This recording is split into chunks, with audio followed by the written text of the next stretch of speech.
along with Peter Duran and two others at Equity Environmental Engineering. We are a New Jersey certified small business enterprise, and we provide professional planning, engineering, and LSRP services, New York, New Jersey, Pennsylvania, and Delaware.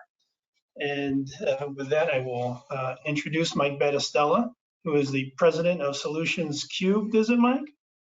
It sure is. LLC. Mike has authored several technical training courses for vendor partners such as Hewlett-Packard, Nectar Services, and ITSM Service Management Partners. He is a strategic partner with CMMC Academy and cybersecurity professionals, delivering training and professional services around the NIST CSF, or cybersecurity framework, and CMMC compliance. Mike sat on the advisory board for the Cybersecurity Institute out of Montclair State University, and also developed content and taught for the Institute. Mike is on the planning committee for the Society of American Military Engineers in New Jersey, co-chairs the technical committee for the Meadowlands Chamber of Commerce, and regularly authors cybersecurity and IT service management articles for the Meadowlands USA magazine. And Mike, it's all yours. Hey, thank you so much. Boy, it just seems different being in this chair and this side of things. Wow, this is what it's like. Hey, so what I would like to speak with you today, I'm calling it the roadmap to compliance. And I'm going to be using specifically the requirements for CMMC, which is the Cybersecurity Maturity Model certification that federal contractors are under the obligation to adhere to. But so a couple of things. One is everything that I'm going to talk about could be really applied to any framework that you need to have compliance on. So it's not limited to CMMC, but I'm using that as my guidelines because that's where I'm spending most of my time. The second thing, what this presentation is not, is what is CMC? What's it all about? What are the requirements? There are plenty of online resources. There's been multiple webinars on, what CMMC is and what it's about. I'm taking a different approach. There's a number of approaches to trying to achieve this certification. And being a practitioner in this area, I'm seeing a lot of interesting approaches. And what I'd like to do is go through some of them. Some of you on this conference today may be dealing with CMMC right now or NIST 800-171 certification. So pay good attention. I think you'll get some good ideas here. Hopefully I bring up some things that are going to be very helpful for you. But again, this is not a deep dive into what is CMMC. It's more of an approach to CMMC, and we'll go through various approaches. As Bob mentioned, I am the president of Solutions Cubed. For those of you doing federal contracting, we are an EDWOSB, economically disadvantaged woman-owned small. We spend most of our time in the areas of cybersecurity. Cybersecurity is a broad range of areas. Our focus is really in training and compliance, excuse me, and I could add in risk management into that area as well. Excuse me 1 second here. We also have spent a good part of our 30 years involved in IT service management. Was really the service desk and all the ITIL processes around the service desk. Operations management is really focused on management of the network system, database application, all from a performance, availability, and event management standpoint. We also do a lot of project management and project staffing. So that's just a quick overview of the company.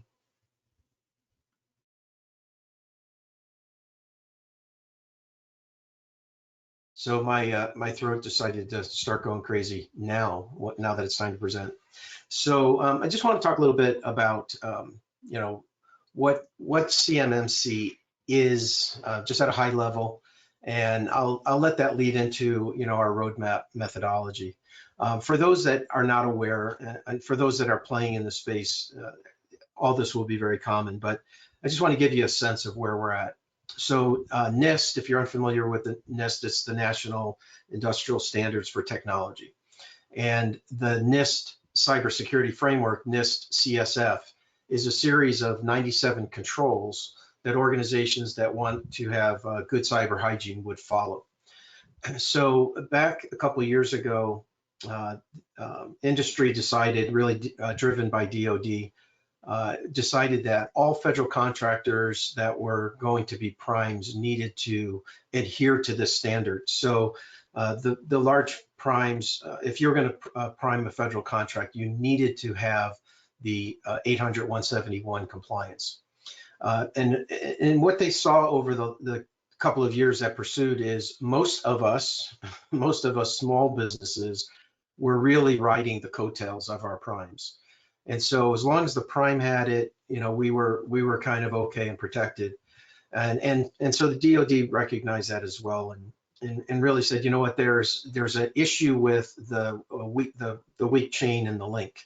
And so talking about the supply chain, if the prime was doing well and a sub wasn't doing so well, the prime was at risk, and so was the government. So as of November 30th of 2020, all contractors were supposed to have this NIST 800-171 compliance requirement, adhere to, scores taken, and scores registered in the supplier registry system.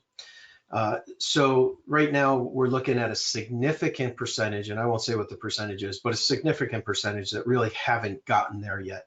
It's complicated, it's overwhelming. And for a lot of small contractors, they don't have the funds, manpower, or bandwidth to really, kind of take care of this. So there's a lot of fear in the industry or concern that they're not going to be able to adhere to these standards. If I could throw out a suggestion here, we have a lot of dollars out there for infrastructure. I think maybe we could get some of them geared toward some of these companies helping us achieve that level of certification that's required.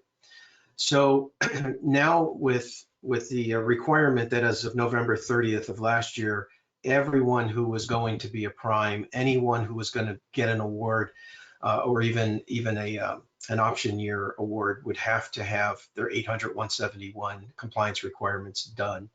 And then we have to the end of 2023 to really get full-blown CMMC, Cybersecurity Maturity Mile certification. So looking at the roadmap, the roadmap is quite simple. Excuse me. The roadmap is basically the assessment first, understanding what is my current state, where am I today? That's where the assessment comes in. And then desired state is actually easy. I do a lot of different roadmaps for different purposes.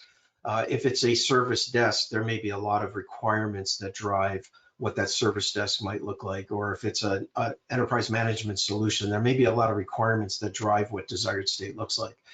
But in the case of compliance, desired state's kind of easy. You got to get the compliance. You have to pass whatever guidelines are put in front of you. So desired state, relatively easy. But you can't put the plan together unless you understand current state, and that's where the assessment comes in.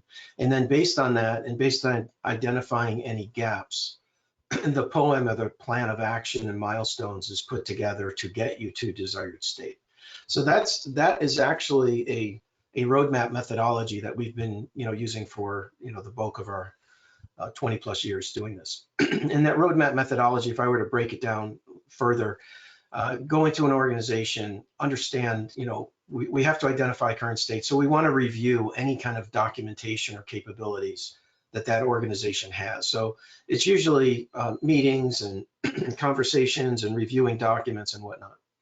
And then now we're looking at current state. So now we're looking at the controls that are tied to that compliance platform. And we're looking for evidence, and this is not an audit, this is an assessment, but we're looking for evidence that those capabilities or those requirements or controls that are supposed to be in place, that the client can show us that they do have those, and they have supporting documentation for those. And then we put a scorecard together to show this is kind of where we're at. And then now we start talking about requirements. Okay, so we can drill down to more requirements. What are we trying to accomplish? Again, desired state, relatively easy, compliance, but there are some requirements to get there, like usage requirements that oftentimes aren't looked at. There's the mission requirements, the business requirements, but what about the training requirements? What about the as I mentioned, usage requirements. How are these solutions going to be used? And then desired state, again, what's the gap, and what do we then need to do to fill the gap through the plan of actions and milestones? Okay, so it's kind of a standard methodology. Now, there's a lot of ways you can go, and if you look at some of the tools that are provided for different compliance frameworks, typically it's a spreadsheet, and typically that spreadsheet kind of has, you know, 0 credit, negative credit, partial credit, and having done ITIL, the IT Infrastructure Library, for so many years, and following things like the CMMI model, I like the methodology that says, I'm not looking for a pass or fail, because if I look at a pass or fail, and I'm gonna bring this up in a few more slides as well, but if I'm looking at a pass or fail, I really never know how mature I am. I just know that I'm there or I'm not. And trying to put a ongoing continuous improvement type of methodology behind what I just put in place is really difficult when it's just a pass or fail. How much did I fail by? How much did I pass by? What do I need to do to improve where I was before? And what I try to build into you know, my clients' mindset is the whole idea behind a maturity model is continuous improvement.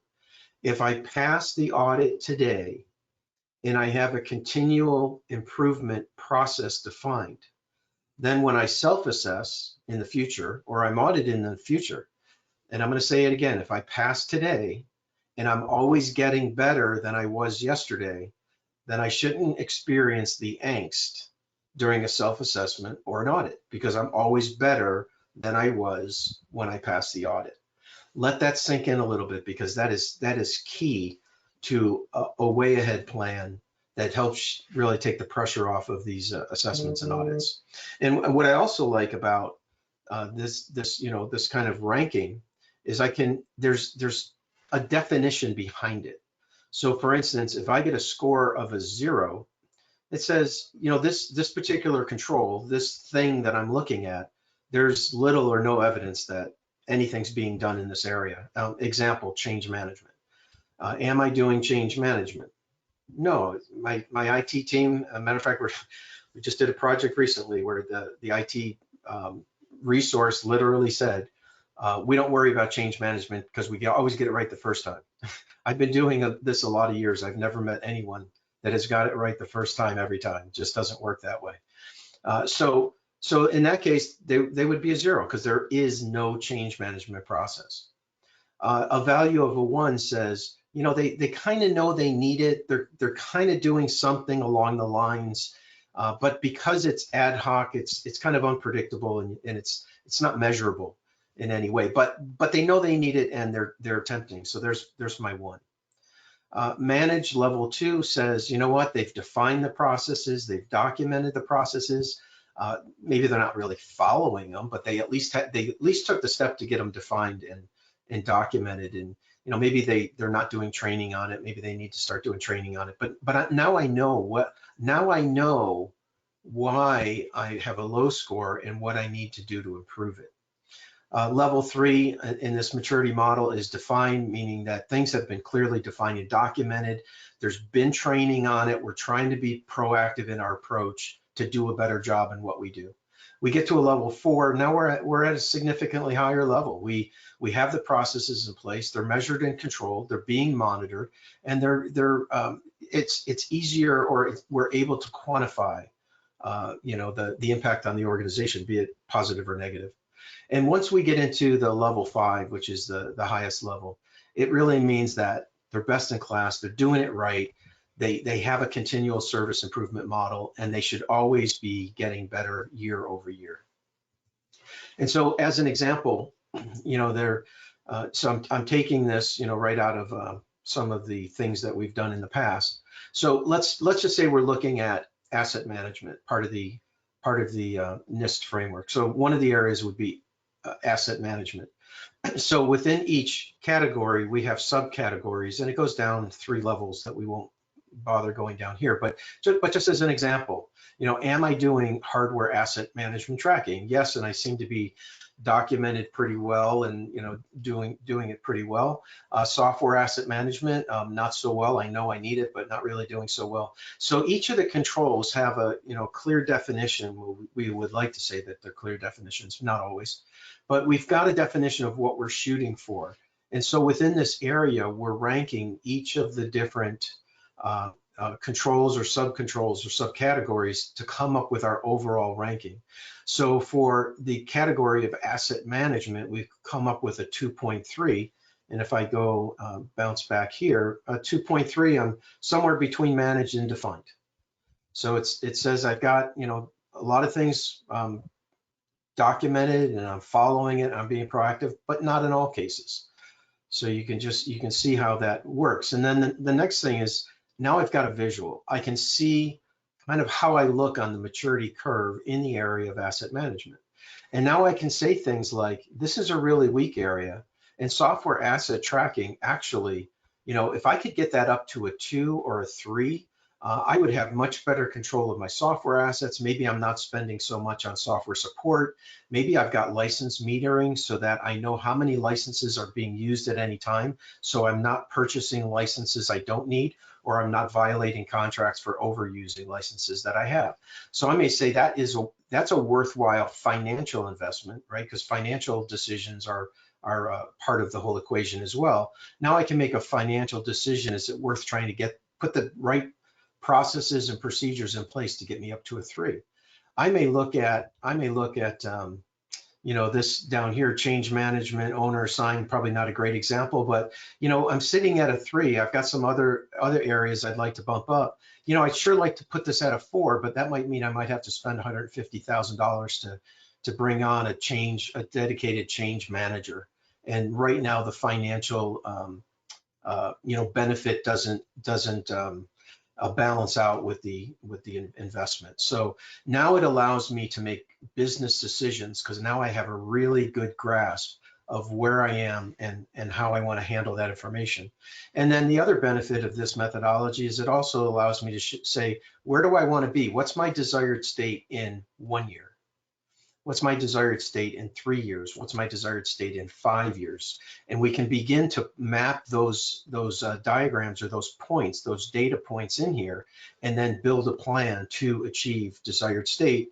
And remember, desired state doesn't necessarily mean that's it forever. Desired state can always, you know, after a year review, my desired state next year might be different than it was this year. And my desired state in 3 years could be different than what it is next year. I'm always looking to improve, and this allows me to do that. Okay, so that's just kind of the general flow of an IT assessment and our roadmap methodology. Let's talk specifically about CMMC compliance. So there's a number of ways to do this, and I think everyone knows this adage: give a man a fish, he eats for a day. Teach a man to fish, he eats for a lifetime. So there's a lot of folks out there that are giving a man a fish, and they're saying, we'll come in and we'll do this for you. You don't have to worry about a thing. Don't let it bother you at all. And we'll come in and we'll do all the heavy lifting. The only problem with that is every time you self-assess, every time you have a new compliance requirement, or every time you have an audit, you're bringing that team in to do the fishing for you. So, but that is one approach to CMMC and any compliance framework that you need to fulfill. You can bring people in to do the fishing for you. Teach a man to fish, he eats for a lifetime. If I teach that person to fish, then they can fish on their own, and they can feed their families. When I share some more of this methodology, you'll see where I'm going with this. But the one that we've really claimed and really put our arms around is teach a man to teach others to fish, and the whole community is fed. So we have a huge shortage of cybersecurity professionals. It's huge. We have roughly 366,000 federal contractors that need CMMC over the next 20 or 21 months. If you do the math, there's no way possible. Well, let me give you this data point so you can do the math.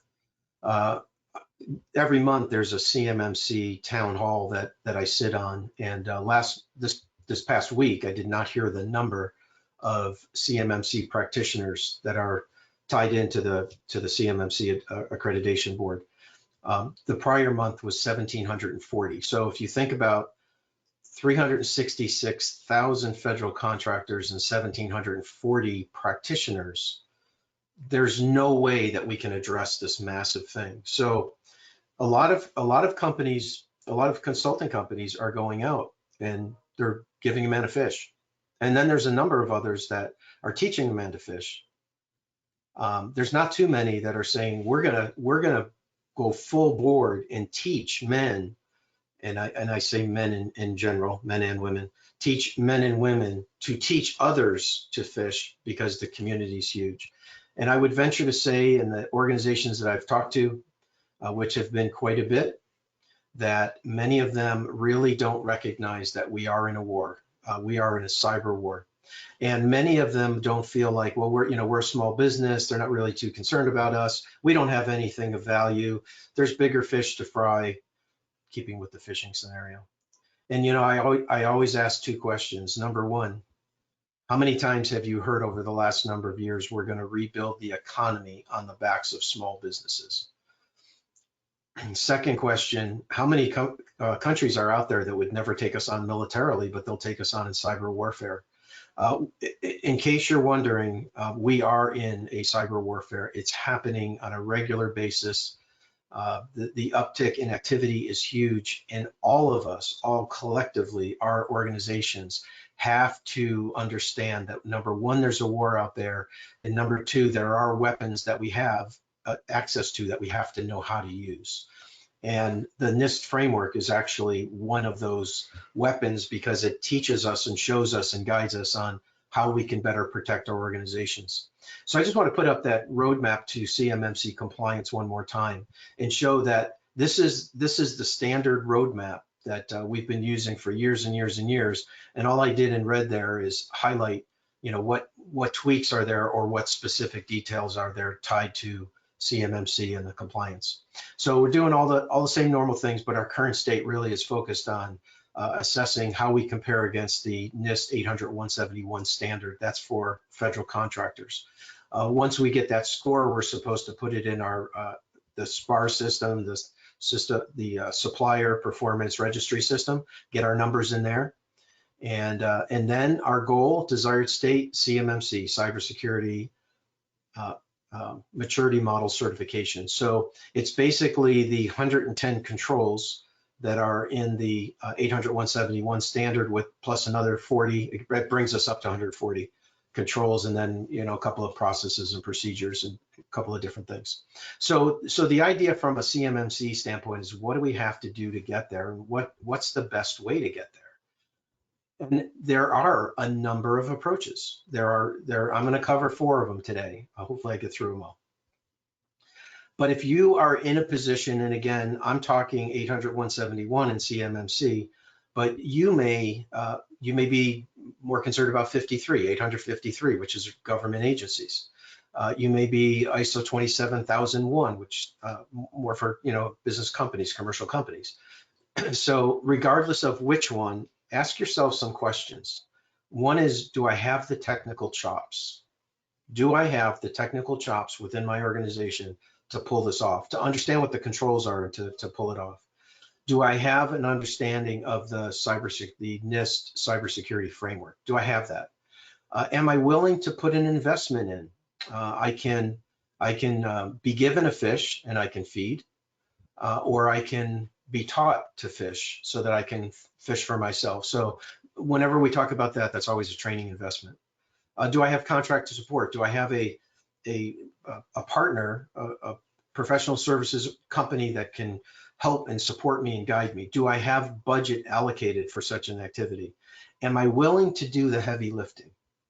A lot of times, some of the companies, they just, we're so busy with everything, we just want you to come in and do it for us. Well, we know that they want the fish, they want to eat, but we know that they're going to call back in a year, 2 years, whenever they have to go through it again. Am I willing to do the heavy lifting? some more questions that I think are really important. Do I want to be self-reliant? Am I self-reliant? Do I want to be self-reliant? And again, am I willing to put the time and investment to be self-reliant? Ease of administration. When we look at the different approaches, this is going to become very clear what I'm talking about. There are ways to do this that will get us to the same end result. And some journey on that result will be very difficult and painful, and others will be a little bit easier to deal with. And that easier typically comes in the form of a compliance platform. And am I interested in continual improvement? Do I want to make sure that every time I self-assess or every time I have an audit, that I can be confident that I'm better than I was the time before? Or do I want the chaos of getting ready for a last minute audit? And am I interested in risk management? CMMC says yes, you've got to identify your risks, and then based on those risks, take remediation action so that mitigation action to mitigate those risks. And do I have executive commitment from my organization? That's a really important piece. And I know I'm covering a lot fast, but this is all good stuff. All right, approach number one. Let's just go through the approaches.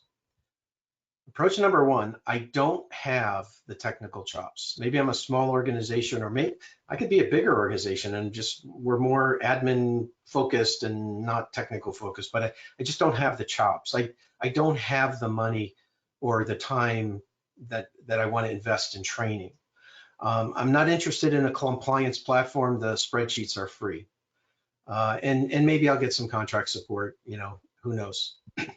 I often see when we're doing these assessments, depending on the companies I'm working with or the practitioners I'm working with, they'll download the spreadsheets from the CMMC.org. And everyone likes their spreadsheet differently. Some like them color coded, some like different automations, some like it, a different area on every tab. The consistency kind of goes out the window very quickly. And I think you'll all realize when you operate your business with spreadsheets, you can't do executive reporting. There's a lot of things you just can't do.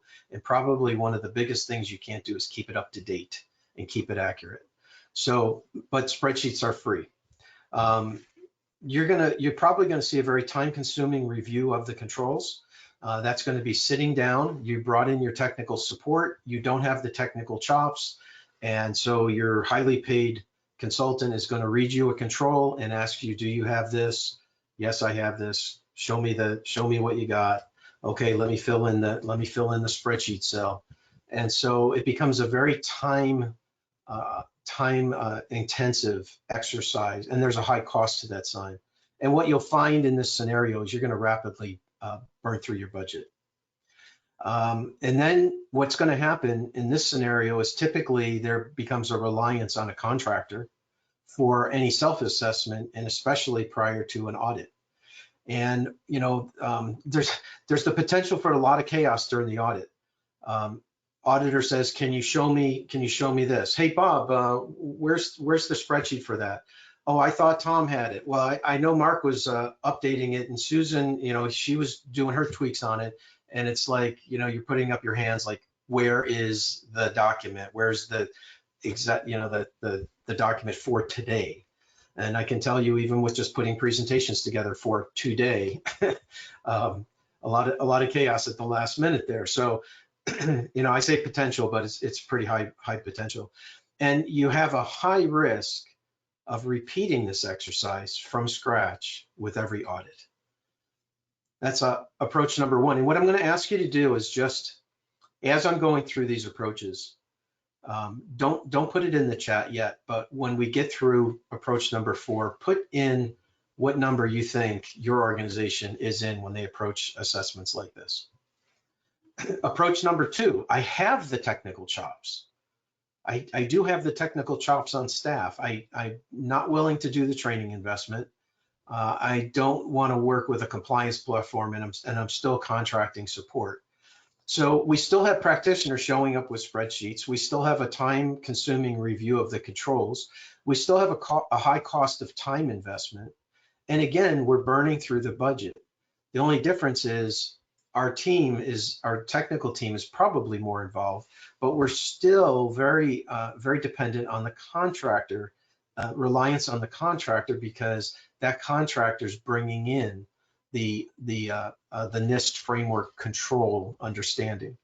Again, you have potential chaos during an audit, and you do have a high risk of repeating from scratch with every audit, because again, you're tied to spreadsheets and not a platform.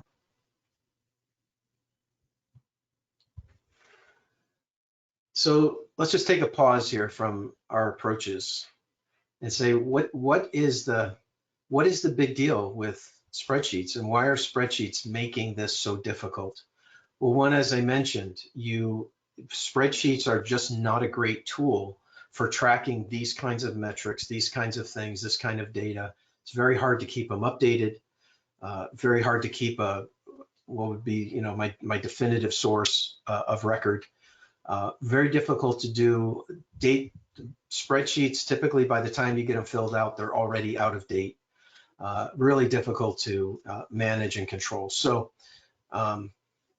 it's just with a spreadsheet, there's just no real accountability built into it, and it really discourages collaboration. You don't have kind of a tool that can be shared easily, and inherently they're unreliable and they lack security.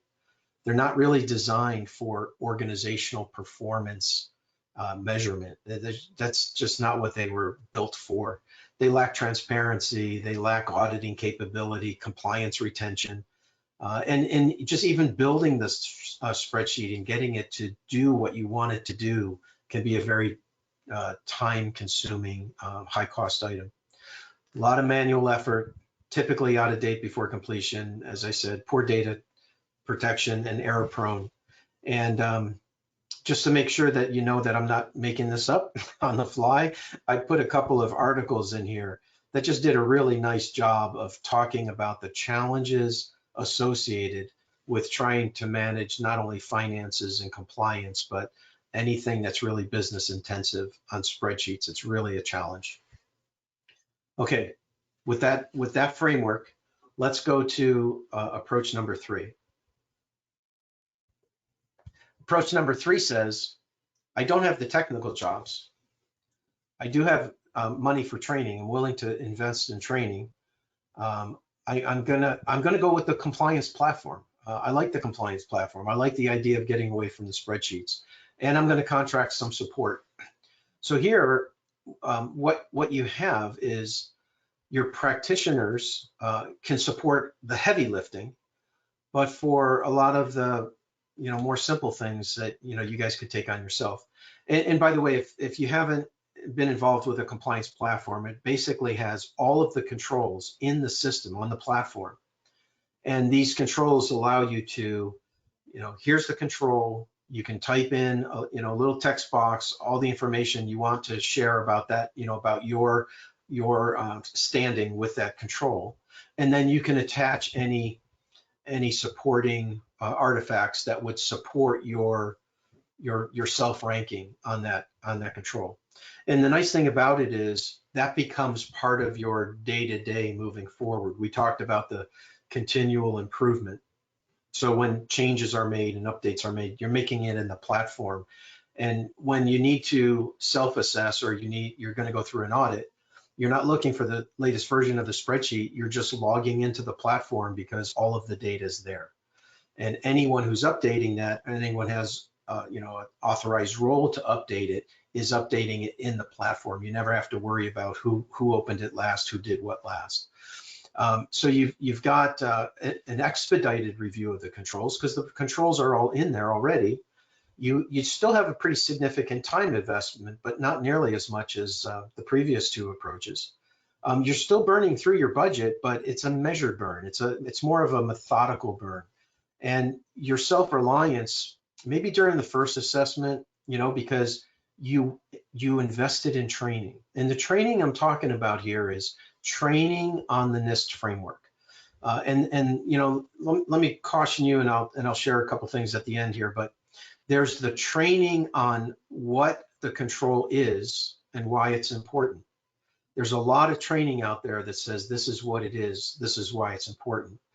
What we're missing, and I'm going to point you to the source that has it, but is if we're going to do this, if we're going to do the training investment and really get the community fed, we want to say this is what the control is, this is why it's important, and this is how you apply it within an organization. That's the key to this. Formal audit readiness, you can get ready, or it's organized chaos versus just chaos. It's at least organized. And you have significantly reduced your risk of repeating from scratch with every audit. Approach number 4, best case scenario. I've got the technical chops. I do have them.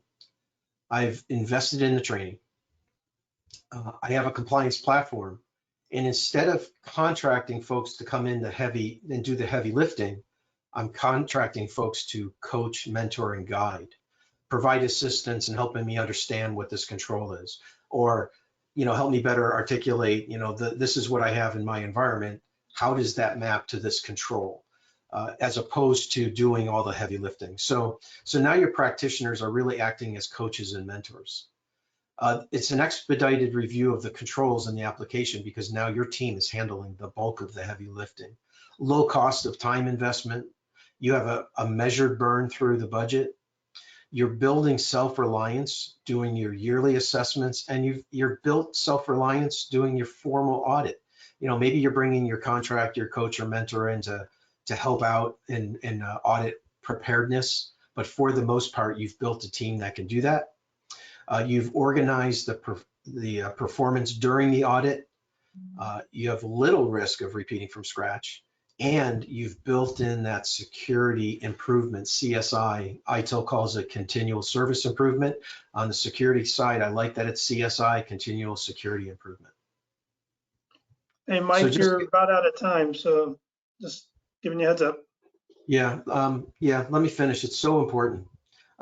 So just put in the chat just what approach you kind of feel that your organization is, and so that's what this is here.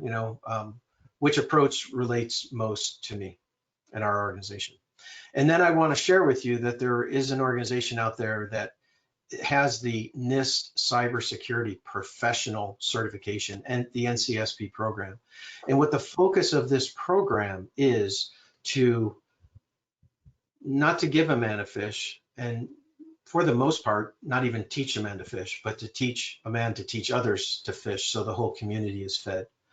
So that's that is really tying together.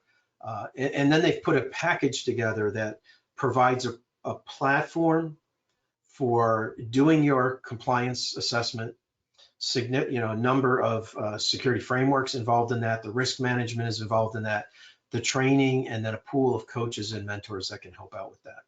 So I just want to show it's a little bit of a course flow here, but if any of you or your team are interested in getting your folks certified in the NIST cybersecurity professional training, there's the foundations and a practitioner, and then a whole host of specialty courses that if you're going to focus in 800-171, if you're going to focus in 27,001, if you're going to focus in 53, that program is there for you. And I'm gonna skip this, but the platform that we're using is the CyberSaint platform, and a very, very robust platform.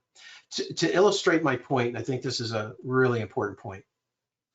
I was responding to an RFP just over Easter weekend, and if Dave's on the phone, it was literally Easter day. I was finishing up the the RFP for a Monday submission. But I had to talk about our methodology. What's our methodology?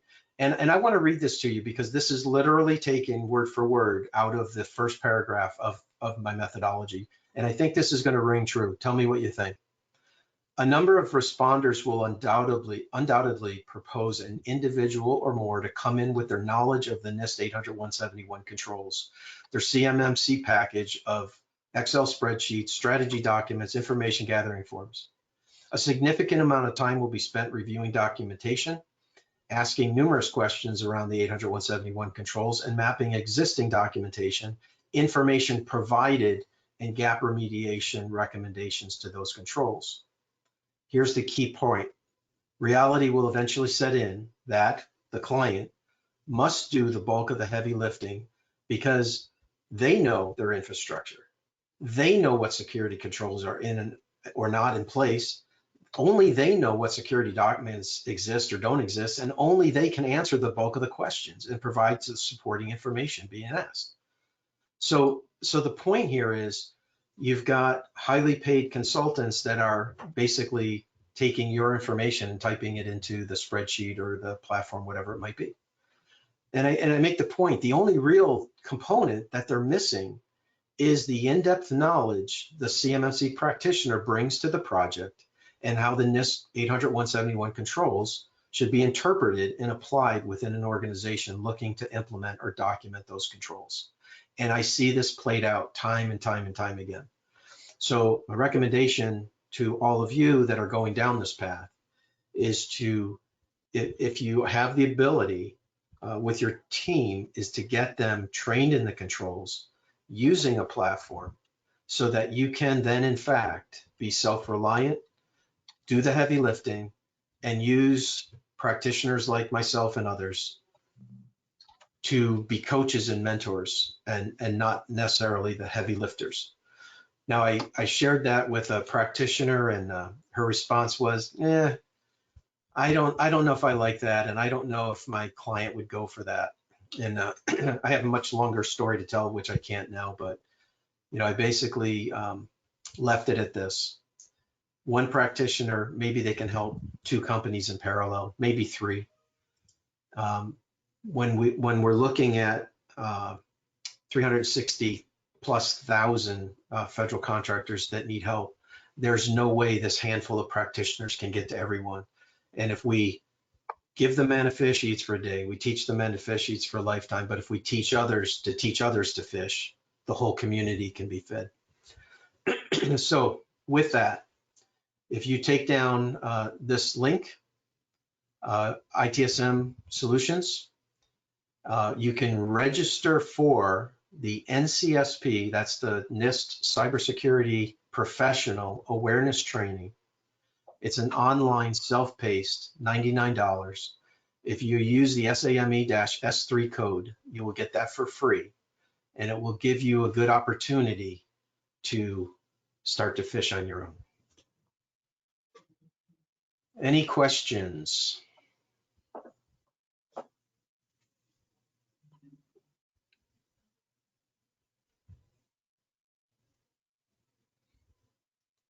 Come on, folks. I barreled through that. There's got to be some questions.